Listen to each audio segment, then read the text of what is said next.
Hi friends, welcome to Bella's Stitchery. There's nothing quite like making your own paint color. It is super exciting, it is very adventurous, you might even say it's magical. So I'm going to show you how to use these Lindy's Gang Magicals and gesso to completely create your own color palette. I will also show you a layout at the end of the video that I made using the same exact technique. So for these, if you haven't used Magicals before, oh my friend, I have several videos with these because they have so many uses. You can use them direct on paper with a water sprayer. You can dye ribbons with them. The colors are amazing. And honestly, the more I use them, the more different ways I find to use them. So I'm using this Drop Dead Diva collection.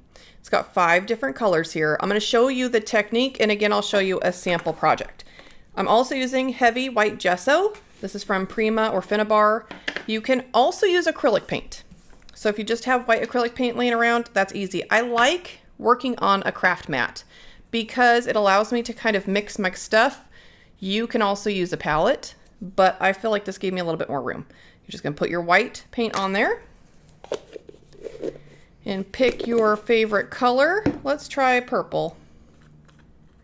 This one's called Prima Donna Purple.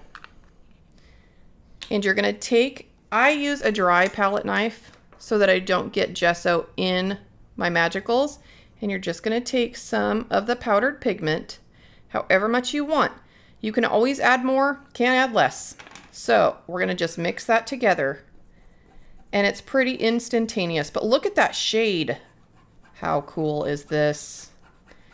I was practicing this yesterday and my kids, of course, were like, I want to do that. So we had, a painting party.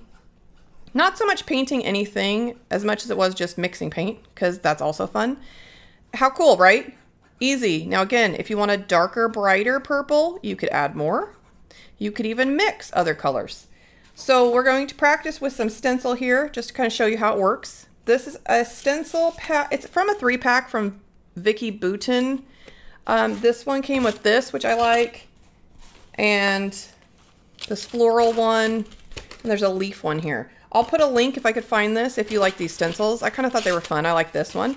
So I'm going to put this on here, and with my palette knife, I'm just going to spread my gesso right onto my paper.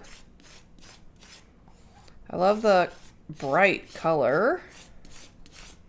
Fun purple. Almost reminds me of a taffy, like a purple taffy, doesn't it? Okay. Then lift. Ooh, stencils. Why are stencils so exciting? Every time, right? It's just such a crisp image, and I don't know, it's just delightful. So that's how easy it is to make your own paint. What do you think? Now, as promised, I will show you what I made. I put the finishing touches on it this morning. Is a scrapbook layout using all 5 of these shades. Same process. Voila! Very colorful, happy. I felt like Celebrate seemed like a fitting title. I used a dotted stencil, one of those big 12 by 12 ones. In fact, I might have it. I'll show you. Here's the 12 by 12 stencil I used. So I laid it on my paper here and just left it the entire way as I was making the different colors. Purple, which is the one we just used. This teal is called Sassy Sapphire. The green is Drop Dead Gorgeous Green. The yellow is called Blingy Blonde. And this pink over here is called High Maintenance Magenta. And look at that. Fun. Oh, it's just so happy. How can you not be happy? It's just so beautiful, right? So that's the video. That's how easy this is. Have you tried something similar? I would love to know your thoughts. What is your favorite color? I kind of like greens and teals, but I use those a lot, so I wanted to kind of venture out. I would love for you to subscribe to my channel and ring the bell. Leave me a comment. Check it out. Try it out. Let's make some stuff. Bye!